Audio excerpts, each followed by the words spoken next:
Hello, everyone. Welcome to another amazing episode of Calgary Catalyst. Today, we are going to discuss something very unique. It's called Calgary Through the Media Lens. And to discuss with us today, we have Kathe Lemon from Red Point Media. She's the president and co-founder, co-owner of Red Point Media. She's also been the chief editor for the Avenue magazine for the past 15 years. So I'm very honored and happy to have you here on the show today. Thanks for having me. Yeah, and I should clarify a little bit. I'm not a co-founder. I am one of the co-owners, and I'm no longer the editor. I passed the reins over to our editor-in-chief, Shelley Arnish, but very happy to be here today. Thank you so much for having me. Thank you, Kathe, for the correction. Yeah, it's co-owner. So let's start with our question. So my first question for the Calgary Catalyst on this topic is that Calgary as a city has been evolving constantly. Mm-hmm. So there's been a lot of cultural shifts, industrial shifts. So how do you see those shifts, and how through the magazine, through Avenue, does it capture the whole scenario, including the arts and innovation, all the changes that's happening? Yeah, that is our challenge, every single issue. So during the time that Avenue has been publishing, we've been publishing almost 30 years. And the city has, I believe, doubled in size in that time. And so trying to capture that, trying to be a way for our readers to navigate the city as it changes, both for people who are coming new to the city, but also for people who've grown up here, who look around and they're like, this is not the city I grew up in. It's twice the size. There's so many new things. How do I find my way around in it? That really is Avenue's job. That's what we set out to do every issue, is to open the door for people to step into Calgary and feel welcome. True. And when I first came to Calgary, this is a part of my personal story. And I think I saw Avenue magazine in Santara Market, a store outside, and I was so curious to see it. And when I started flipping the pages, I really loved it because it's very creative, very engaging, and very colorful. So I think I wrote to Shelley that time saying, I have some ideas to discuss for the articles. But that is a good point to start. But I'm a big fan of the Avenue magazine. So it's very happy to have you here today and then to discuss on these topics. Okay, so my next question is around the same lines. We spoke about the sectors. So as we see, one of the major component to Calgary's growth is the inflow of immigrants, people who moved to the city. And also there's so many cultures that we see here. Yeah. It's a beautiful blend of so many different cultures. How do you try to incorporate all these elements into the magazine? I think that is one of the big challenges, right? Is how do we show the incredible rich depth of Calgary's cultural experience, the number of people who are here, being the third most diverse city in Canada, I think is something that people don't always know. And when you just say that, oh, we're the third most diverse and we have all these different languages and all these different backgrounds, it doesn't come to life. It's through those storytelling pieces that we do, telling the stories of people who've moved here, whether they've moved here from another country, whether they've moved here from another city and province like myself, giving that sort of insight, but also that's the challenge for us, is to find those stories and find those people. And we're always challenging ourselves to find new sources, to find new stories, and to try and be more open to understanding what the city is. So as journalists, I think our approach is always to say, what is it that we don't know about the city? And our mission is really to share our love of this city with our readers. And so sometimes that's a question of exploring parts of the city that we haven't before, talking about new things. And I think journalism tends to focus on new things. So discover this new store, this new restaurant, this new park. But sometimes it's also saying this is not new, but it's undiscovered or underrepresented. And so sharing those stories. One of the things that we do is we look at all of our sources. So when we interview somebody, when we do our fact checking, we try to follow up with them and say, how do you identify yourself? Do you identify as a woman? Do you identify as BIPOC? So that we can start to basically gauge for ourselves, how good are we doing at representing the city? So it's not something that I would say, oh, yeah, we've done that. We've represented the whole city. It's an ongoing piece, but that is what the role is for us, to continue to open those doors for our readers and for all Calgarians. So it's an ongoing process. It's an ongoing learning for all of us, right? Absolutely. Yeah. My next question is going to be on the tech and the innovation aspect to it, because there's a lot of buzz happening in there. But before that, I wanted to ask your perception, your perspective on how do you see the media space in Calgary? Oh, this is across North America, but this is true. But in Calgary, we see it particularly because this is where we live, that local media is having a very challenging time. And that's true of Red Point as well as many other producers. But in Calgary, we're the largest independently owned media organization. So, it's the bigger organizations like Global Television or Post Media, they're not locally owned and operated. They are operated from outside, or they're part of a large conglomerate, or they're publicly traded companies like Post Media. And then there's other organizations like, for example, CJSW, which I understand you work with, that are great smaller organizations, nonprofits, and other kinds of organizations. Whereas where we're having a particular challenge in many cities across the country is for that locally owned small company that reflects and responds to local needs. It's a very challenging time.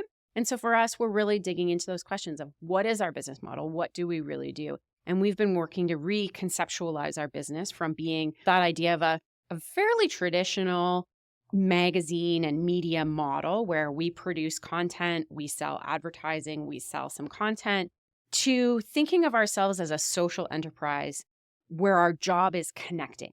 So instead of thinking about the content, thinking about what is the outcome. We want to connect our readers to the city because we believe that being connected to your city enriches your life and in fact makes the city itself more resilient and better. And so when we think about that and really thinking about, okay, so what would that business model look like? That is the spot that we're in terms of innovation in media ourselves. Since you mentioned about the business model, I've got this curious question. Mm-hmm. I think I once asked the same question to someone from the Avenue team when I had a chance, but I wanted to ask it to you. So I was very surprised when I got to pick up a copy for free. That's my first experience, and I was really surprised. How come this whole magazine is for free? So I wanted to understand a bit about that, how that whole thing works, the sustainability part of it. Yeah, so sustainability means a number of different things. So we'll get into a couple things, but the history of magazine publishing in Western Canada specifically is that most locally published magazines are provided for free. So it's not just Avenue, it's other magazines like Calgary's Child, Culinaire, Savor, Impact. All of these magazines are provided to the readers for free. The distribution model is known as key stand distribution, which means there are those stands that you see in the grocery store and in your bakery and the restaurants and cafes and gyms and all over the place. So those stands are known as key stands. And having your distribution through key stands is very effective, cost effective, and often is much more environmentally sustainable. It looks like it wouldn't be because you're like, well, all those magazines are just sitting there for free. How do you make any money off them? Magazines are a curious beast. So, for example, if you are distributing your magazine through a paid newsstand, so, your Vogue magazine, and you go to a newsstand and you give the newsstand owner $10 and you take your $5 or whatever it is, take your Vogue magazine, you go home. The publishers of Vogue, when they're doing really well, and I use Vogue as an example because it is a really well-known magazine, it sells really well, it has a very strong newsstand sales presence. Yeah. They're aiming to sell 40% of the copies that go onto newsstand. Okay. So they are aiming to recycle, without them having been purchased or read, 60% of the copies that they produce. Oh, okay. And that's a magazine like Vogue that's successful. So you can imagine there's a lot of magazines that don't make that 40% goal. Yeah. For Avenue, the copies that go onto our key stands, our pickup rate is 98%, right? On average. Again, sometimes it comes all the way down to 92%. Sometimes it's 100%. Great. That is a much more efficient business model in terms of getting copies into the hands of readers. The part of it is because the cost is also more effective because we don't have to pay somebody to sell the copies, and we don't have to pay somebody to count up how many copies were sold. And all of those, we don't get them returned to us. They get handled by our distribution company. So there's a whole bunch of reasons why it's more efficient, but it also presents a number of challenges. If I was going to start Avenue from today, I don't know that's the distribution model I would pick. But it is also one of the challenges is it's historically the way that magazines are distributed in Western Canada for locally published magazines. That's a whole business lesson. Yeah. Thank It's you. big. It's not a short answer, right? It is. The thing that we also do with Avenue is we don't send unsolicited copies to people. So there's a lot of magazines where you just get it in your mailbox, right? You live in this neighborhood, you get this magazine. The exception would be that we did do some of that during the pandemic when people they weren't going out, they weren't going to restaurants, they weren't going to gyms, they weren't going wherever, and we still wanted to get magazines into the hands of our readers. We did do a few of that kind of distribution where we would mail them to people unrequired or unrequested rather. But for the most part, and now the only distribution methods are you've subscribed, you've requested, for example, if you're a client, you're an advertiser in the magazine, or you've picked it up off the newsstand. That's great. Yeah. That's great. It's different. I think one of the challenges within the industry is that there are so many different business models. And yeah, they each have their own challenge, but there's not necessarily a right or a wrong way to do things. There's just is it working for that publication at the time? Yeah, that's interesting. It got me thinking because we see a lot of content marketing these days, and content itself becomes a business in so many ways. So this is a very interesting case study too. Yeah, and we do a lot of content development on behalf of clients. So for example, we do the magazine for the Calgary Foundation, we do a magazine for the Alberta Cancer Foundation, and those magazines each have their own distribution models, right? How do we get them to their audiences that are going to be different than how we get Avenue or the Scene to its audience? Cool. Thank you for highlighting that. So like I mentioned, we are going to get back to the innovation point. So this is from a very outside a third point perspective that I wanted to ask you this question. So most of the magazines that I've seen growing up is like it's either on fashion, it's either on tech, it's either on food. So there is a different niche for everything. But Avenue has this whole approach to a city. So there is food, there's technology, there's innovation, there's fashion, everything covered. There's even tourism. Coming particularly to the innovation aspect, what's the connection? And even if you could highlight and speak on the innovation issue, the innovation even that happened recently, it would be really nice to hear your... Yeah, so as you pointed out, most magazines are focused on a niche. Avenue's niche is Calgary. We are very geographically specific. We write about Calgary. Sometimes we go as far as Banff or Fernie, but we are always covering Calgary and things that are of interest to Calgarians. So even when we focus on mountain destinations, they're from the perspective of, hey, you're a Calgarian, you might want to go to these nearby destinations because that's part of the culture of living in Calgary is a lot of people, part of why they live here is the proximity to the mountains. So that is our niche. Our niche is Calgary. It's geographically focused rather than focused on a particular topic. And so then within that, we're always looking at, hey, what is of interest to our readers within all of that huge piece that is Calgary? And starting about 5 years ago, that conversation around innovation and the conversation around the changing economy and what it meant and where it could go, that really became a huge piece of interest for our readers. And that was in 2020. 2020, a few other things that happened that year. That was when we started our innovation issue and innovation event. And so that really, then we've grown that. There was so much interest in that topic that we then added our Innovator of the Week newsletter. So that again is how do we grow this? How do we follow our readers' interests and build something for them that is really building on the conversation that's already happening so that we're exploring a conversation that we can be part of with our readers. So innovation, I think for us, we try to look at it very broadly. So it's not just technology, it's also social innovation. It's ways of doing things differently. It's not just you have created an innovative product. It's also really looking at how do we do things differently? And when we dig into that kind of question of what is it that we think our readers are interested in terms of innovation? So with our innovation event and with our innovation issue, it's not a business to business piece. It's not a technology conference. It's not about come and pitch your investment piece.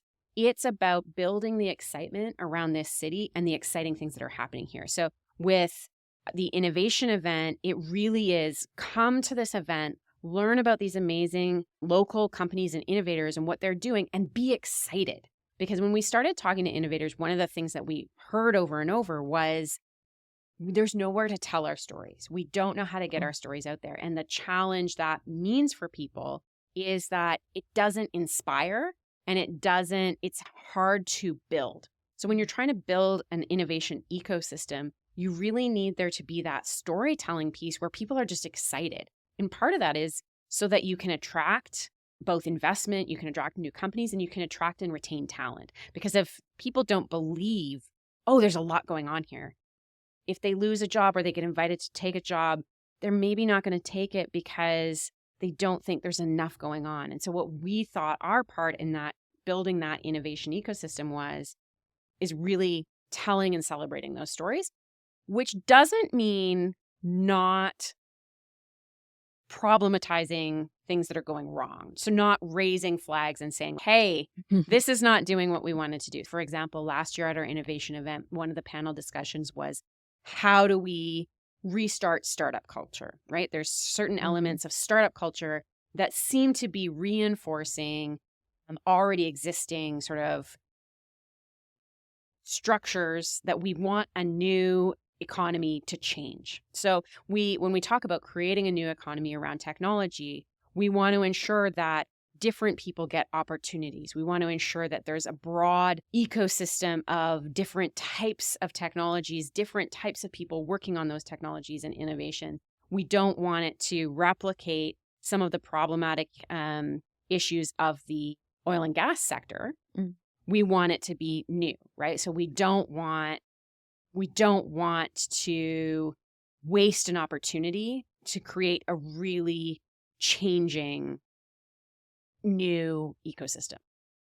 That was a really long way of saying that. But I think for us, when we focus on innovation, it's still within what Avenue's brand is, which is excitement about Calgary, celebrating Calgary, which at the same time within any of those things doesn't mean we turned a blind eye to problems. I always share it like the example of like my kids. I love my kids. I think they can do a better job cleaning up their room. Yeah. So I love Calgary. Sometimes I think Calgary could do a better job cleaning up its room. And I would like to encourage it to be its best self. Yeah, and that's the way we grow. Yeah, exactly. Right? Exactly. That's the way we grow. So talking about innovation, have you come across something that excited you the most, the recent innovation trends that you would like to highlight? Oh my goodness. That's a tough question. I'm so easily excited about so many things. You're involved with an organization that I'm very excited about, Pedesting, right? And the work that is being done by a number of different organizations in Calgary to ensure that as we grow, we're thinking about the number of people who live with disabilities and how can we ensure that people who are living with disabilities become true participants in every element of our society. And that's something I think that technology has a capacity to think about. But again, innovation in business model, innovation in social engagement has an opportunity to do that as well. So, for example, is one that I'm really excited about. There's so many groups out there. Another in a similar vein would be Toast. They're doing amazing work, again, in creating opportunities for other through the way that they're thinking about technology, but also about social engagement. Yeah, Toast is an interesting example. Yeah. And I think that they're doing some amazing work and really changing how people approach what hiring will look like in the future. And I think that they're bringing up some points that need to be raised about how we hire, what we look at, our unconscious bias, and how to try to work against that unconscious bias and eliminate it and really hire for the things that we actually need. Yeah, and since you mentioned Toast, one of the interesting elements is that they practice what they say. Yeah. So when you go to book the ticket for their Toast conference, so there's a different price for the women and there's a higher price for the men to match the gender parity pay gap. Yeah, and I think just looking at what are the opportunities that we have to address problems that we see in society. How can we do that? How can we do that as the media? How can we do that within our own organizations and companies and households, right? Like the change starts at home, but, trying to figure that out. There's so many organizations in this city that are doing such amazing work. Another that I think we talk a lot, and I think it's important, about change within the energy sector. But another sector that's very close to the history of this city is the agriculture sector. And that sector is making massive change. And there's really interesting companies coming out of Calgary that are looking at all sorts of different elements of agriculture, but also food technology. And so Need Technologies is another one that I'm really excited about. Okay. And that is a technology company that Lourdes Juan has developed out of a social enterprise that she was running called Leftovers, that was collecting food that was going to go into waste, ensuring that it didn't go into landfill or compost, that it actually was available for people, and then created a technology company out of that is now being sold around the world. So amazing work there, to take the things that we have done here in Calgary and share them with the world.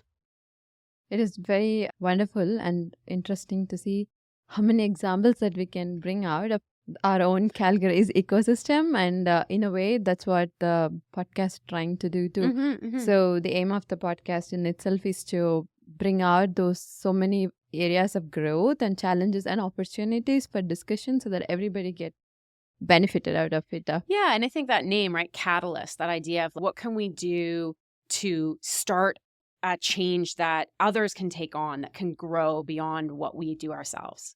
Yeah, I think that's a fit definition. Yeah. I agree. We spoke about a lot of topics, and a part of me wanted to ask you a bit more into the food and fashion, but I'm going to hold on to that. But I'm going to ask you more into the community and business side of it. So Avenue has been, through its work, through the magazine, has been supporting a lot of local businesses, restaurants and places inside the city.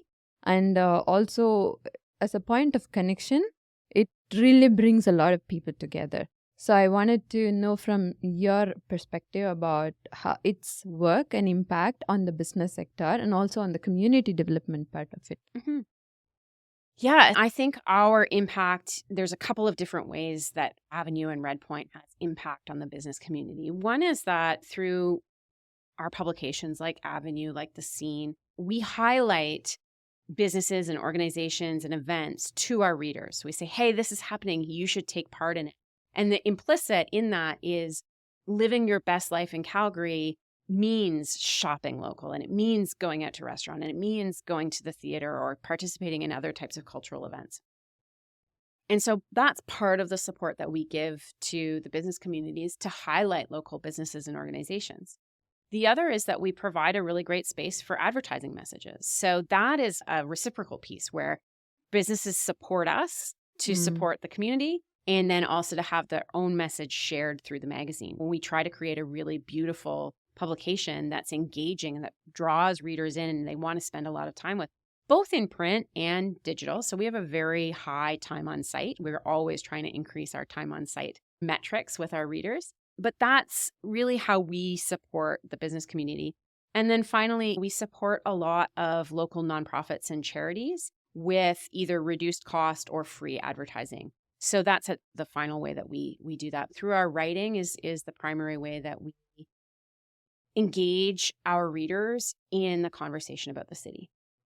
That's interesting. So touching on that point, so I wanted to talk about people who are looking to move to Calgary, and also the new immigrants, the newcomers have just come to Calgary, and even for people who are just looking out for opportunities to understand how does media, Avenue in particular, and also media all throughout Calgary could be a portal, could be a channel to find what they need.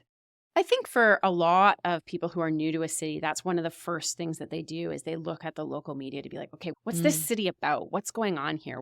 How do I navigate this place? Similar to the experience that you described of yourself, that you moved here and then you were like picked up a copy of Avenue and you're like, oh, look at all this stuff. Yeah. And so I do think that's part of what we do is we help people find their sense of belonging. And I'm really interested in that question of what builds belonging? How do we think about that? How do we think about our role, especially at a time when the city is growing very rapidly, right? We welcomed 55,000 new Calgarians last year. It's a lot of people. And so to think about, what does a group of people who's new to a city, what do they need to know? How do we help them navigate that? How do we help them feel that they understand the city? But also, and very importantly, what does belonging mean? How do we build a sense of belonging? And I think part of it is seeing yourself already within the space. So you come into a space, whether that's a physical space or you come into a city and you look at a city magazine and you see yourself, you see your people in some way reflected there. But I think there's some other elements that are really important about belonging. And one of them I think is, and why I think Calgary is very welcoming, is this is a city where you can very quickly become involved in building what the city will become. It's not a finished place. It's a place that is still in the process of becoming whatever Calgary will be. Yeah. And so there's this great opportunity to become involved and become invested. And when you're invested, you don't invest in a place that you don't feel you belong in.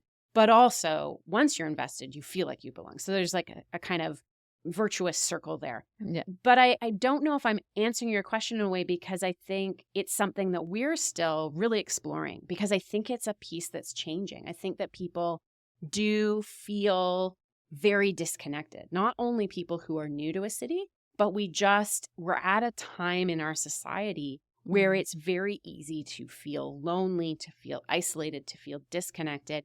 And social media is part of that. Work from home is part of that. The mobility of people is part of that. There's a number of things that are part of that. And so that question of how do we help people feel like they belong, both people who are new to the city, but also people who've lived here for a long time and look up and suddenly you're like, I don't recognize my city anymore. How do we help people feel like they belong, I think, is one of the central questions that we're trying to help address at Red Point. And like you mentioned, one of the aspects that I've felt and what I'm trying to do with Calgary Catalyst is that though you feel like everything is around you, all the information is around you, you can certainly feel very lost, or you can feel like, I don't know where to start. Like people always speak about networking, people start to speak about go to events, talk to people, but you still feel like there's a huge gap before you take that next step and get into a part of that community that we are trying to feel belonging to. So, yeah, and I'm happy that in a way, Avenue kind of pays a way to inform people or make them feel like they could be a part of this beautiful community right here in Calgary. That's certainly what we intend to do. And I think we're always striving to do that in a better way. I think there's always going to be people who would look at Avenue and feel like they don't maybe belong there. And we're trying to address that. We're trying to change that. We're trying to be more open and welcoming. And I don't think we've answered that question yet, but I think it's something that we strive to do.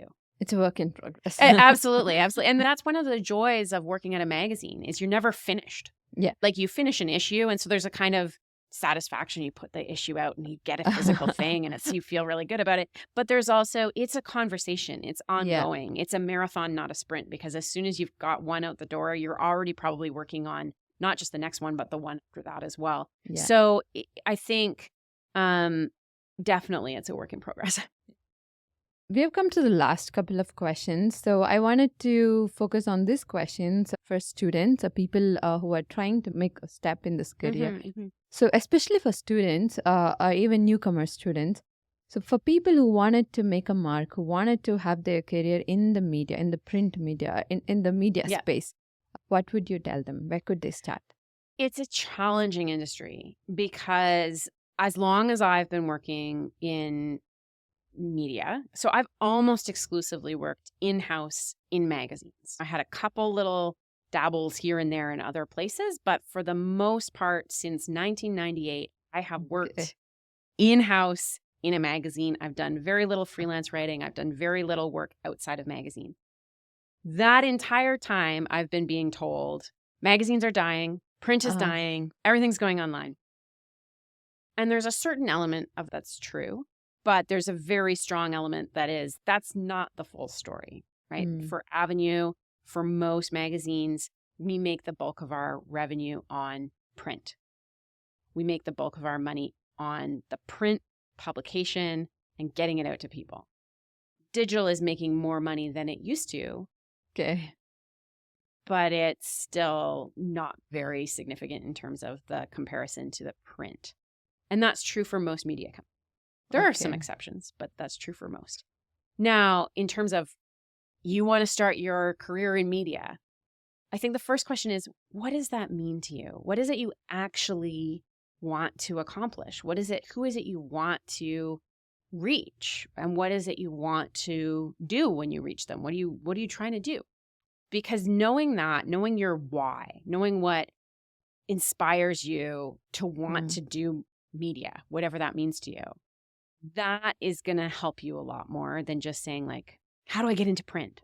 And I laugh because I love magazines. I love printed magazines, but I didn't get into this job for the paper.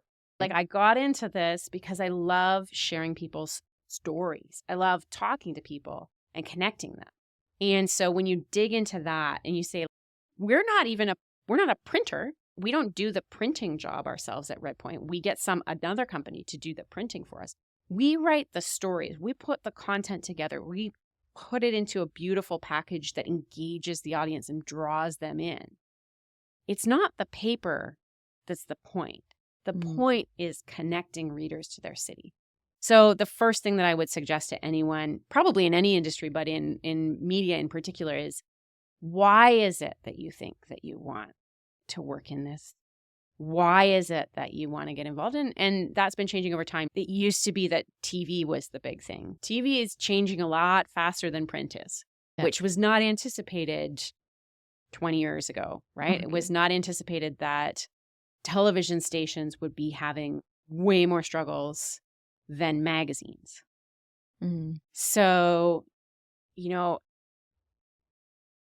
it's a volatile industry. It's an industry that is very much in flux. It's an industry where we don't know what will happen in terms of government regulation. We don't know what will happen in terms of just the opinions and tastes and interests of the reader. So you have to have a really good sense of your own personal why. And I think the why is the core factor in almost everyone's journey. Like, if you know your why, you can keep going. It's better than motivation, right? Yeah. Hopefully. Yeah. Yes, we like I've said, we are almost at the end, but I want to end it up with a personal question. We spoke all about Avenue, Redpoint, the print, the media. So I wanted to ask a question to you about you. So every time I pick up an Avenue magazine, I feel so optimistic, enthusiastic because it's so colorful. Yep. When you look at it, you feel so creative. I wish I was a graphic illustrator. Every time I look at it, if only I know how to draw this. So it's such a fun thing to look at. But what's your day like? What's your favorite part of this whole career or thing that you do? And what is that something that you really look forward to? It's funny you mentioned optimism because I think I'm a very naturally optimistic person. Again, which is not the same as that sort of like fake positivity. It's really about, I see a lot of opportunity. And this is a city in particular that I think where I found belonging because it's a very optimistic city. This is a city that sees opportunity and celebrates success and wants everybody to do well and really believes that there's more opportunity for everybody. This is a city that believes in catalytic change. This is a city that believes in things will get better rather than a city that thinks, okay, it's a zero-sum game. If you have more success, I have less success. I think that's a very good fit for me. And a lot of my day is about looking, where are there opportunities? What can we do? How can we grow this organization? As I said, we're a company, we're an industry in flux. We're a city that's in flux. And this is a particularly interesting time because not just here, but everywhere in the world, there's a kind of new question around what are cities going to be for, right? When we no longer have to work in the place that we live and we no longer have to live in the place that we buy things from, suddenly cities become about something that's not necessarily directly tied to commerce. Yeah. And so that question of, so what will the purpose of cities be? At one point, the purpose of cities was like protection, right? You lived in a city so that you were protected from the invading hordes. And then they became about commerce. And now they're going to become about something else. And we don't quite know what that will be. But our prediction at Redpoint is cities will be for diversity. Cities will be the place that you go in order to rub up against people who are different than yourself. Like that will be the benefit. It won't be a thing that cities accommodate. Cities will be about attracting diversity of people, diversity of industries, diversity of ages, experience, and providing opportunity for that diversity. But at the same time, cities will need to maintain some sort of idea of self, right? Some sense of, even if we have a whole bunch of diversity and everybody is moved around and homogenized in some way because of everybody's sprinkled all over the world, we still want the individual cities to have a sense of place. We want to feel a sense of belonging that is rooted in the actual, what's the environment? What I love about my job and what I've always loved about working at Red Point and with Avenue is the ability and the responsibility to follow our curiosity about that, to follow our curiosity and optimism about Calgary, to have a job where your role every day is to look around and be like, hey guys, look at this. This is really cool. Or to say, oh my gosh, I wonder why that's happening. That has been the joy and privilege of my career and what I love to do to this day. It's been such an amazing honor and continues to be such an amazing privilege to write about this city as it develops, as it grows, as it finds its way. Yeah, and I think it creates a first impression for so many new Calgarians, just like me. And like me too. I'm not new anymore, but I've been in Calgary now 20 years. Oh, wow. And Avenue was my first look at what's going on here too. That is awesome. And just to add on to what you've said, that it's a beautiful lens to look at Calgary like that. And once, I think somebody asked me once, so you created this Calgary Catalyst. So what is it like? What is the vibe like? What do people see? So I told them that when people see Calgary Catalyst, I want them to feel optimistic, hopeful, and be very encouraging about that there is a possibility for me to create something anything that I want in this city. Yeah. So I truly believe that Calgary has that growth mindset that people wanted to keep innovating, keep trying, and keep moving, all the while helping each other. Just like you joined my podcast today. Yeah. And like you started a podcast, that you're still describing yourselves as a fairly new Calgarian, but that you felt that this city, you had the opportunity, you had the voice to be able to say, this is Calgary. This is my view on Calgary. Yeah. And that this is a city that welcomes everybody's view and everybody's voice to decide, what is it that's going to catalyze this city? What is it that's going to change this place? And who is it that's going to build the next version of this city? True. I think that's the beauty of it. Absolutely. Yeah. So that's the wrap on today's episode. Thank you everyone for tuning in, and thank you so much, Kathe, for joining me today. It was a very interesting discussion. I thoroughly enjoyed it. Thank you. Thank you.